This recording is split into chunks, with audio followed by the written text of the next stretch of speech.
What's on, ladies and gentlemen? My name's Ross, I like games, and today we've got another Transformers TCG character card that we need to be taking a little bit of a look at.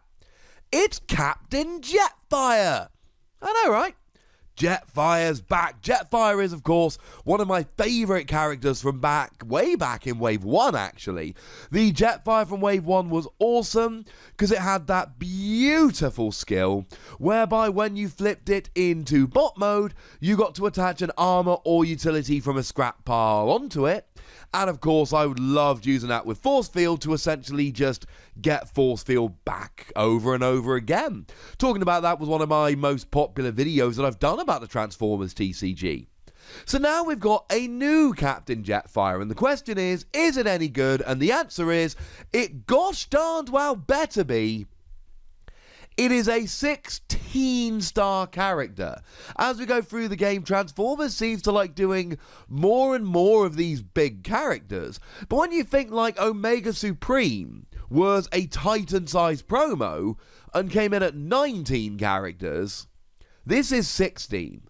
And one of the things we found about Omega Supreme is that really it's so expensive that it's hard to really make a good deck with it because you've only got, well, for Omega Supreme, 6 stars to play one other character.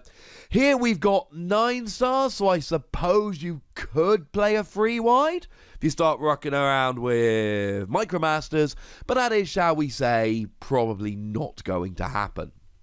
So Captain Jetfire then, we're expecting ridiculous stats, and to be fair, the health is ridiculous. Health of 20 is nuts good. Omega Supreme came in at 24, but we see things like Major Shockwave, for instance, who is one of the better characters around at the moment, and Shockwave comes in at a rather expensive 14 stars and has 17 health. So 16 stars, 20 health, okay, at least we're rocking all right there. Now, we've got an attack of 5 or 6, which is good. It's good, don't get me wrong, it's higher than your average. But then again, you are twice as expensive as the average character, so having attack which is slightly higher is not great. And the defense being average really isn't great. Defense of 2, well, come on. On a 16-star character? I mean, okay, to be fair, Shockwave only had 2 in one mode, but at least had 3 in the other. And it had higher attack. 7 and 6 rather than 6 and 5. So, I'm not loving the stats here. The health is great, and if you really want to muck around with the health, and I might suggest that you do consider playing a bit of Energy Pack here, because Energy Pack will whack you up to 24 health, because you've definitely got 11 stars or more, and that will make you very difficult to take down. Okay, stats not great, what does it do? Well, in bot mode, when you battle, draw a card. Then you may reveal an upgrade from your hand and put it on top of your deck. If you do, flip one more battle card this battle. And there's actually quite a lot going on with this skill here. There's basically 3 things that you're doing.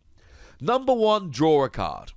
And drawing a card when you battle is fine, especially when you don't have to do anything, but it is only 1 card. We see cards like Bumblebee or Megatron from Wave 2 that drew 2 cards when you attacked. However, you had to discard either an action for Bumblebee or an upgrade for Megatron from your hand. And the thing you need to remember is this is when you battle, not when you attack. When you battle. So when you're defending, you're also going to be drawing a card here. You know, Dinobot Sludge from Wave 2, the Combiner one, the one that came into Volcanicus, that was able to draw 2 cards when you attacked, if you had fewer cards in hand than your opponent. Well, this draws 1 when you battle, regardless of how many cards, so I like that very much indeed. Then you may reveal an upgrade from your hand and put it on top of your deck. Then you may, if you do, flip 1 more battle card during battle. So this essentially gives you Bold 1 and Tough 1 and lets you draw a card when you attack and when you defend. Now, one thing we do need to make very, very clear here, you only get to flip the extra card if you put an upgrade from your hand on top of your deck. So you are probably going to be going a fairly upgrade-heavy deck here. You need upgrades, alright? Upgrades are what make Jetfire tick. And if you're playing Jetfire, you are gonna have to make it the center of your deck. It is 16 stars. It is extremely expensive. If you're playing Jetfire, you really do need to have a Jetfire deck. Anything else in your deck is going to be, well, just support. I mean, being an upgrade-heavy deck, I would love to play this with Megatron Arrogant Ruler, also a character that loves the upgrades, but the problem is that Megatron Arrogant Ruler is a 10 cost, you're a 16, it doesn't actually work. If you could play this with Megatron Arrogant Ruler, that would be my deck of choice, no question. But this just really goes to prove my point of how expensive it is and how restrictive it is given the cost of it. So you play a bunch of upgrades, bearing in mind the drawing you're doing in bot mode here is going to mean you draw into those upgrades a bit more often. Of course, if you want to go heavy on the upgrades, might I suggest Treasure Hunt, which is still the best card we've got for actually getting those upgrades out. And while we're talking about upgrades and Treasure Hunt, how about Private Sidetrack? Now this is a 4-star, so you would then be able to play a 5-star as well. And you can tap it, scrap an orange icon card from your hand, and then scrap the top 4 cards of your deck, putting all the upgrades scrapped from your deck in this way into your hand. So that would work. That would be quite nice. That's a nice little partner for him. I have to decide whether you think it's good enough, but it's there. It's fun. Gets your upgrades.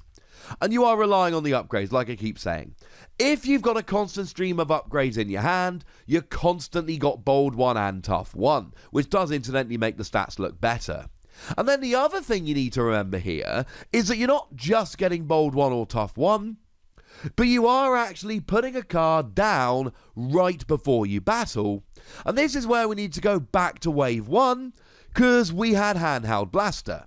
Handheld Blaster being an upgrade that had a double blue icon. And we also had Improvised Shield, which was an upgrade that had a double orange icon.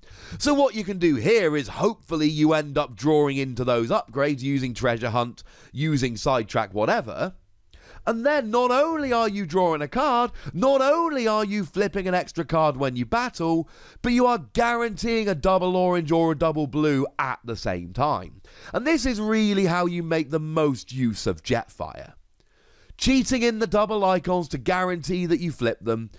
And then you got a character with 20 health, 6 attack, Bold 1, 2 defense, Tough 1, and you're constantly flipping the double icons. Now in alt mode, when you flip to it, reveal the top 5 cards of your deck, put all upgrades from among them into your hand, scrap the rest. Yes, that is in fact a slightly buffed up version of Treasure Hunt or indeed Sidetrack. And that is going to give you ridiculous draw here. Again, you don't have to play all of them, but between your alt mode skill, Treasure Hunt and Sidetrack, you can be potentially looking at the top 13 cards of your deck and putting all the upgrades in your hand at once. And if you are playing all of these, maybe you don't need to go that heavy on upgrades. Maybe instead you can actually chill out just a little bit, because you're digging through your deck fast enough, you're going to draw into the upgrades anyway. And that is the other thing that Jetfire does so well here. Jetfire is really, really quite good at just going through your deck, finding all of your stuff. But it also means that you open up a whole bunch of potential other options. You're a plane, so you can go Aerial Recon. When you attack or defend, look at the top card of your deck and scrap it. Now that's not terribly relevant if you know what's on top because you put an upgrade down, but if you don't, that could be kind of fun. You're a range character, so clearly I'm thinking Armed Hovercraft here, and you should be drawing into this quite easily, and then you're doing 1 damage to each enemy, but between stuff like your alt mode skill and Treasure Hunt, you should be finding Armed Hovercraft fairly easily and playing it fairly often. You're an Autobot leader, so that's going to open up Matrix of Leadership, which is both a double icon card, gives you +1 attack, but gives your other characters +1 attack and Pierce 1, which is going to be needed because your other characters ain't going to be that beefy because of the whole you are a 16-star character. I'm also a fan of Crash Landing here, if you can find yourself some other little planes to play with it. Crash Landing I love. When a character is KO'd, you do damage equal to your attack total to a tapped enemy, which would be 6 if you KO'd in bot mode, more if you've buffed up your attack in any way. But of course, planning for when Jetfire goes down, I mean, look, you need to either take your last KO or take a KO such that your opponent can't come back. Because the reality is, if you're getting KO'd and you're not on the verge of winning the game, doesn't really matter how much damage you're doing, you're going to be losing with Jetfire. And there's just so many other options here. If you go heavy upgrade, you can go for pretty much any strategy you like. How about Debilitating Crystal? Gives you a white icon, means you can put it on top of your deck knowing you flip an extra 2 cards. You know you've got the white icon when you're battling. And when you attack, you return one of the defending character's upgrade to its owner's hand. Or maybe you go for something more along the lines of Rapid Ascent, go a bit of Hand Disruption. You are a ranged character, so this would work very nicely. Any upgrade you've ever looked at and gone, oh, I like that, you can play here. Now, you might need to play some other characters, because here you're only going ranged or plain. But if you really want to muck around with upgrade, this is about as good as we've seen. It finds upgrade, it draws cards, it flips extra cards, it lets you fix the top card of your deck as long as it's an upgrade. I adore it. I absolutely adore it, but I don't know if I adore it as a 16 cost. I love the design of the card. I love how many options it gives you for upgrades, but the fact of the matter is it actually takes away an awful lot of options because it's so much of your deck. If I could play this as a Megatron Arrogant Ruler, I'd be looking at it and going, all right, let's do this. As it is, I'm not sure how much I like it because it's so gosh darned expensive. So I suppose the question is it amazing or is it amazingly expensive? Let me know in the comment section. Go nuts! Be nice. And then make sure you like this video, subscribe to this channel, follow me on Twitter at the Wossy. That's where we talk about a whole bunch of games, Transformers, but also a bunch of others. And do consider checking out patreon.com/PTCG Radio, where you can support the channel, get weekly bonus podcasts, etc. But by far the most important thing, as always, look after yourselves till next time, would you? Thank you very much for watching. My name's Ross, and you've been watching Wossy Plays.